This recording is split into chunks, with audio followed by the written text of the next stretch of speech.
નમસ્કાર, આપ જોઈ રહ્યા છો સીએનસીસી ગુજરાત। વાત અરવલ્લી જિલ્લાની છે। અરવલ્લી જિલ્લામાં ગઈકાલે એક મહિલાના મૃત્યુ બાબતે સમગ્ર ગ્રામ એકઠું થઈ જાય છે અને ત્યારબાદ પોલીસ તપાસ અર્થે સ્થળ પર પહોંચે છે, પરંતુ ઘટના સ્થળે ગ્રામજનો એટલા બધા રોષે ભરાય છે કે રોષનો ભોગ પોલીસ બની જાય છે। પરંતુ થોડાક સમયમાં જ પરિસ્થિતિ કાબૂમાં તો આવે છે અને સમગ્ર જિલ્લાની પોલીસ એ ગામડામાં ખડકી દેવામાં આવે છે। સમગ્ર ઘટનામાં 3 પોલીસ ઇન્સ્પેક્ટર અને 5 કોન્સ્ટેબલ સાથે લગભગ 8 થી 10 પોલીસવાળા હાલતમાં જોવા મળ્યા હતા। નાથવાસની મહિલાને રામપુર મુકાબે પરણાવી મહિલાનું મૃત્યુ થતા તેમના પરિવારોએ ગંભીર આરોપો સાસરિયા પક્ષ ઉપર લગાવ્યા હતા। ઘટનામાં પોલીસની ગાડીના કાચ પણ તોડવામાં આવ્યા હતા। તેમાં સાસરિયાઓનું ઘર પણ સળગાવવાનો પ્રયત્ન કરવામાં આવ્યો હતો, પણ સદનસીબે કોઈ પણ જાનહાનિ થઈ ન હતી અને સમગ્ર ઘટના ત્યારબાદ કાબૂમાં આવી હતી। વધુ વિગત આપણે વિડીયોમાં મેળવીએ। મારી છોકરીને મારી અને મને બોલાવી તો હતા અને મને દવાખાના લઈ જવાની હતી, એટલે એમ કે દવાખાના લઈને જવાની બોલાવી તે મારી છોકરીનું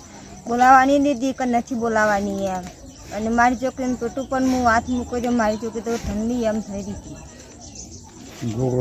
ગોગળો આમથી આમ ગુમાઈ જતો ને ગોગળો હપારી કરતી રાંગી કહેતો કશો અડો નથી, ગોગળો નથી, તમે ગોગળો નથી અડો એમ મને એ લોકો મને અડવા દેવા ના પાડતા। મારી હાહરી આવી એટલે મેં એમ કીધું કે મારી હાહરી આવી હે તે મારે એકો ઊભી રાખો એમ, તે મને એકો નહીં ઊભી રાખવા દીધો અને એવા લોકો ના પાડતા કે એકો નથી ઊભી રાખવાનો, એવા લોકો મને ના પાડતા મને પછી એકો નહીં ઊભી રાખાવી। લઈને ગ્રામજનો અને પોલીસ વચ્ચે મોટું ઘર્ષણ થતા જિલ્લાભરની પોલીસ માલપુર ખડકી દેવામાં આવી હતી। વધુ તપાસ માટે હાલમાં મૃતકનો મૃતદેહ કોલ્ડ સ્ટોરેજમાં રાખવામાં આવ્યો છે અને આ ઘટનામાં પોલીસે હાલ 5 આરોપીની ધરપકડ કરી છે અને 23ના નામજોગ અને 200ના ટોળા સામે ફરિયાદ કરી છે। Bureau chief CNCC Gujarat, Patan.